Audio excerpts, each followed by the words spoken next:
Welcome students, हम बात करेंगे प्रॉब्लम की जो कि रिलेटेड है science of trigonometric ratios in different quadrants. हम जानते हैं कि जो हमारे पास साइन जैसे फंक्शन है जो कि ट्रिग्नोमेट्रिक रेशियो है, हम कह सकते हैं परपेंडिकुलर और हाइपोटेन्यूज की, ठीक है। और इसका कोसाइन है, ये बेस और हाइपोटेन्यूज की रेशियो है। अब इनकी डिफरेंट क्वाड्रेंट में जो साइंस है वो डिफरेंट होते हैं, और वो हमने ऑलरेडी इनके कॉन्सेप्ट लेक्चर में पढ़ लिया था कि इसका क्यों होता है, ठीक है। यूनिट सर्कल की एग्जांपल लेकर अब क्वेश्चन देखते हैं। इसमें लिखा हुआ है without using a calculator complete the following table. अब इसमें केसेस बनाए गए हैं, ठीक है। एंगल्स हमें नहीं बताए जा रहे लेकिन इनके नाम बताए जा रहे हैं, मतलब एक रिफ्लेक्स एंगल है। अब हम जानते हैं कि जो हमारा रिफ्लेक्स एंगल होता है वो मोर देन 180 होता है, ठीक है। लेकिन जो हम यूं बात कर सकते हैं कि वो 180 से मतलब ज्यादा होता है, ठीक है। अब 180 से ज्यादा तो थर्ड क्वाड्रेंट में भी आ सकता है और फोर्थ में भी आ सकता है, ठीक है। अगर हम एक स्ट्रेट लाइन की बात करेंगे तो वो 180 डिग्री एंगल बनाती है। एक एक्यूट एंगल की बात करेंगे तो वो जो है वो हमारा, हम कह सकते हैं कि पहले क्वाड्रेंट में आएगा, 0 से ग्रेटर लेकिन 90 से छोटा, ठीक है। तो इसमें हम यूं बात कर लेंगे कि 90 से कम लेकिन 0 से ज्यादा। ऑब्ट्यूज एंगल की बात करेंगे तो 90 से ज्यादा लेकिन 180 से कम। इसका मतलब ये एंगल जो है कौन से क्वाड्रेंट में आ रहा है, सेकंड में, ठीक है। ये फर्स्ट में, ठीक है।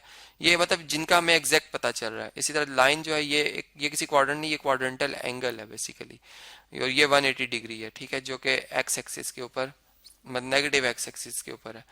और इसी तरीके से जो हमारे पास रिफ्लेक्स एंगल है, ये हो सकता है कि ये मे बी, मैं यूं बात करूंगा, may be in in third और इन फोर्थ क्वाड्रेंट, ठीक है। अब देखें कि हमारे पास ये जो इंफॉर्मेशन है हमारी कितनी हेल्प करेगी। हमने कैलकुलेटर नहीं यूज करना है इसमें। हमें केसेस के हवाले से पहला केस अगर देखा जाए तो कॉज ऑफ थीटा जो कि रिफ्लेक्स एंगल है उसकी वैल्यू बता दी गई है, जो कि है -5/13, ठीक है। इसका कुछ पार्ट क्वेश्चन का मैं आपसे डिस्कस करूंगा, बाकी जो रिमेनिंग होगा वो असाइनमेंट होगी, ठीक है। जितना भी हो गया, टाइम मेरे पास शॉर्ट है तो देखें। अब मैंने अगर साइन थीटा की वैल्यू बतानी है, ठीक है, तो मैं जानता हूं कि कॉज जो है वो नेगेटिव होता है थर्ड क्वाड्रेंट में, ठीक है। फोर्थ में तो पॉजिटिव होता है।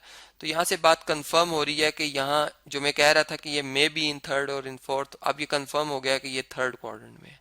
अब ये फोर्थ का हम नहीं कह सकते क्योंकि हमें जो ये इन्फॉर्मेशन है ये एग्जैक्ट हमें उस टर्मिनल जो आर्म है एंगल का उसको बता रही है कि ये थर्ड में ही है, ठीक है। अब हम मे भी नहीं कहेंगे इसमें, ये थर्ड क्वाड्रेंट आ जाएगा, ठीक है जी।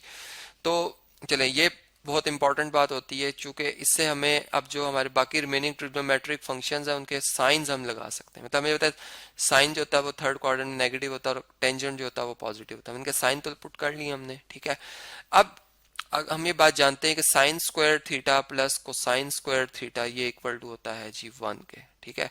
तो यहां से अगर हम जो है वो कॉस स्क्वायर थीटा को मूव कर दें दूसरी तरफ और साइन स्क्वायर थीटा की वैल्यू देखें तो ये आ जाएगी 1 minus sine square, sorry 1 minus cos square theta, ये कोसाइन स्क्वायर थीटा, ठीक है जी। और यहाँ पर अगर हम जो है वो साइन स्क्वायर थीटा जो है लिखें, अगर 1 माइनस कॉस की वैल्यू है -5/13 और इसका स्क्वायर करेंगे तो नेगेटिव साइन पॉजिटिव में तब्दील हो जाएगा और ये बन जाएगा 25/169, ठीक है। 5 का स्क्वायर 25 और 13 का 169, एलसीएम लेंगे 169 आएगा। 169 और यहाँ पे 169 में से आप 25 माइनस कर देंगे 144 आ जाएगा, ठीक है, ओवर 169। तो साइन थीटा किसके इक्वल आएगा, ये आएगा प्लस माइनस, ठीक है, अंडर रूट 144 का अंडर रूट होता है 12 और 169 का होता है 13। तो ये हमारा इसमें जवाब आ रहा है प्लस माइनस। अब चूंकि यहाँ पर हम जानते हैं थर्ड क्वाड्रेंट तो हम यहाँ पे -12/13 जो है वो लिख देंगे। तो ये हमारा टेबल यहाँ पर कंप्लीट हो जाएगा, ठीक है जी। अब देखें ये बात तो हमें समझ में आ गई, हमने इसे कंप्लीट कर लिया। अब हमारा जो कुछ और पार्ट है जैसे टेंजेंट थीटा मैंने मालूम करना है, जो कि रेशियो होती है परपेंडिकुलर और बेस साइड की, ठीक है। और इसको साइन थीटा और कोसाइन थीटा भी हम जानते हैं, लिख सकते हैं, ठीक है। हम अब साइन और कोसाइन की वैल्यू इधर लिख लेते हैं। साइन देखें तो वो है -12/13, जबकि कोसाइन जो है वो है -5/13, ठीक है। 13 13 से कैंसिल, नेगेटिव नेगेटिव से कैंसिल, और 12/5 देखें यहाँ से भी पता चल रहा है कि 12/5 पॉजिटिव साइन के साथ है 12/5। तो ये हमारा टेबल जो है वो कंप्लीट हो जाता है इस तरह।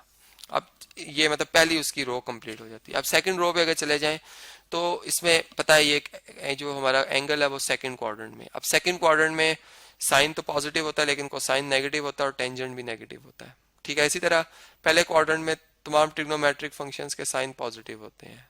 अगर हम 180 डिग्री की बात करें तो ये एक लाइन है और लाइन मतलब जो नेगेटिव एक्स एक्सिस है उसके ऊपर जो साइन फंक्शन है, साइन की वैल्यू होती है 180 पे, वो जीरो होती है, ठीक है। अगर हम यूनिट सर्कल बना के देखें तो ये बात हमने इसमें समझी थी इस तरह से कि ये हमारा अगर एक्स एक्सिस हो, ठीक है, और ये हमारा अगर वाई एक्सिस हो, ठीक है, और अगर मैं इसमें जो है वो एक यूनिट सर्कल बना लूं, एक ऐसा सर्कल जिसका रेडियस मैं 1 रख रहा हूँ, ठीक है, तो इसमें अब जब पॉइंट इस जगह पे मूव होता हुआ आएगा तो इसके कोऑर्डिनेट्स क्या होंगे, इसके कोऑर्डिनेट्स होंगे यहाँ पे एब्सिसा -1 और ऑर्डिनेट 0 होगा, ठीक है।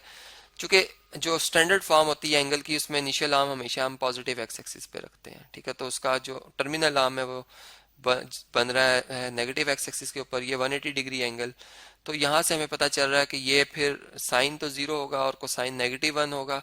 अब टेंजेंट होता है साइन डिवाइडेड बाय कोसाइन, मतलब 0 को -1 से डिवाइड करेंगे आंसर 0 ही आएगा। 0 का कोई साइन नहीं होता, न्यूट्रल होता है, ठीक है, ये बात क्लियर होती है यहाँ से।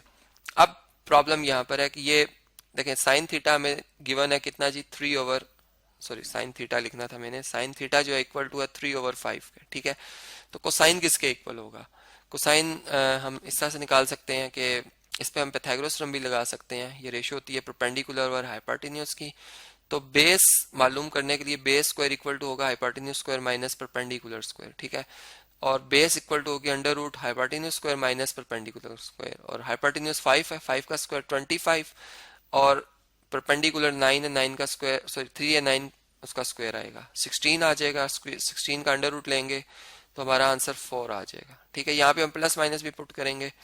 अब देखें, अब हमारे पास चूंकि जो कॉस फंक्शन है ये बेस और हाइपोटेन्यूज की रेशियो, तो हम -4 यूज करेंगे यहाँ पे, और हाइपोटेन्यूज इस केस में 5 है। इसी तरह परपेंडिकुलर और बेस होती है रेशियो टेंजेंट की, तो परपेंडिकुलर जो है हमारा वो कितना है 3 है परपेंडिकुलर, और जो बेस है वो 4 है। तो ये इस तरह से भी ये टेबल भी कंप्लीट हो जाता है हमारा, ठीक है, मतलब ये रो भी कंप्लीट हो जाती है। इसी तरह अगर हम मजीद इसमें जो थर्ड रो है इसको अगर सॉल्व करें, ठीक है जी, थर्ड रो को अगर हम सॉल्व करना चाहें तो इसमें हमारे पास क्या इंफॉर्मेशन गिवन है, हमें टेंजेंट थीटा जो है वो बताया गया है 7/24 है, ठीक है, 7/24, और ये एक्यूट एंगल है, फर्स्ट क्वाड्रेंट है, ठीक है।